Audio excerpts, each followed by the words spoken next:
இணக்கமான அணுகுமுறை மூலமாக மத்திய அரசு இருந்து தாராளமாக நிதியை பெற்று தேர்தல் அறிக்கையில் சொல்லியிருக்கக்கூடிய விஷயங்களை சாத்தியப்படுத்த முடியும்னு அதிமுக நம்புகிறது.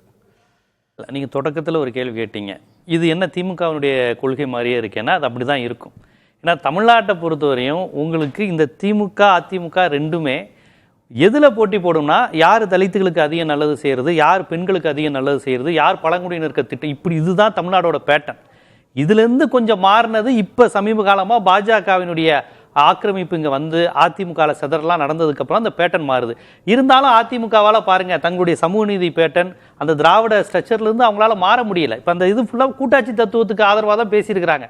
பாஜக வந்து முழுக்க கூட்டாட்சி தத்துவத்தை மட்டும்தான் சிதைத்து கொண்டிருக்கிறது. ஜிஎஸ்டி, செஸ் வரி இதுக்கு எதிராக இதில் பேசியிருக்கிறாங்க. இதைத்தானே பிடிஆர் நிதியமைச்சராக இருந்தப்பவும் பேசினார், தங்கம் தென்னரசும் பேசினார். ஒரு ரூபா வாங்கிட்டு 23 பைசா கொடுக்குறீங்க, இதுதானே அந்த சாராம்சம், இதுதானே தமிழ்நாடு வெர்சஸ் டெல்லி, இதைத்தானே அவங்க பேசிக்கிட்டு இருக்கிறாங்க. அப்போ அதிமுகவும் அதை தான் கொடுத்தாகணும். இப்போ தேர்தல் அறிக்கை நீங்கள் சொன்னால் எல்லாமே அப்படித்தான். அதே சமயம் இப்படி கொடுக்கறதுனால உங்களுக்கு வந்து கடன் சுமை அதிகமாயிரும்னா திமுகவோ அதிமுகவோ இந்த திட்டங்கள் நலத்திட்டங்கள் மூலமாக தான் கடன் அதிகமாகுதுங்கிறதுல எனக்கு உடன்பாடு இல்லை. ஏன்னு கேட்டிங்கன்னா உங்களுக்கு கண்ணொளி திட்டம்னு ஒரு திட்டத்தை வந்து உங்களுக்கு கலைஞர் அறிவிக்கும் போது இதே விமர்சனம் வருது. அவர் அப்போ ஐநா சபையிலிருந்து எப்படி ஒரு நாட்டுக்குள்ளே ஒரு மாநிலம் கடன் வாங்குவதுன்னு யோசிக்கிறாங்க. ஹவுசிங் போர்டு கான்செப்ட் கொண்டு வரும்போது விமர்சனம் வருது, எப்படி பணம் வைப்பீங்கன்னா நான் இந்த மத்திய அரசை தாண்டி நாங்கள் ஐநாவோட போடுறோங்கிற இந்த மாதிரி கான்செப்ட்லாம் திமுக திராவிட கட்சிகள் கொண்டு வருது.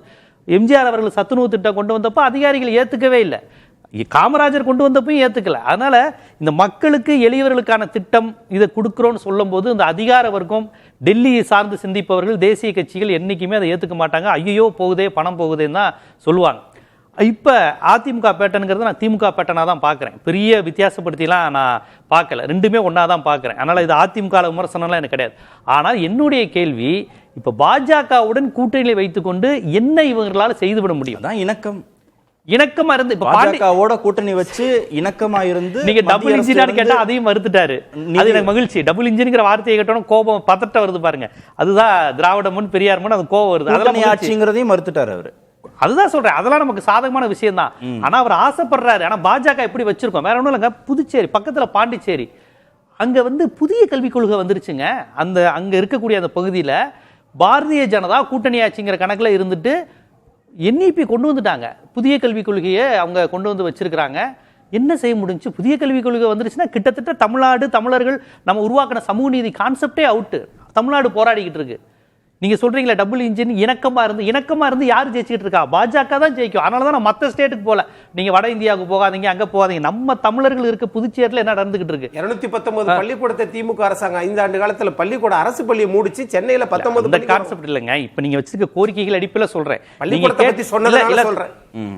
இல்லைங்க, நான் சொன்னது பள்ளிக்கூட திறப்பு இல்லைங்க, தேசிய கல்விக் கொள்கையை இங்க கொண்டு வந்துட்டாங்க. பாஜகவோட இணக்கம் நீங்களே இணக்கமா இருந்து நீங்க பாஜகவோட இணக்கமா இருந்தா நிதி மட்டும் இல்ல அவங்க கொள்கைகளையும் நீங்க செயல்படுத்த வேண்டியதா இருக்கும்னு சொல்றாரு. இப்ப அதுதானே நடந்து பாண்டிச்சேரியில நடந்துருச்சே. நான் ஒன்னும் கற்பனையா பாஜக செய்வார்கள் இல்ல.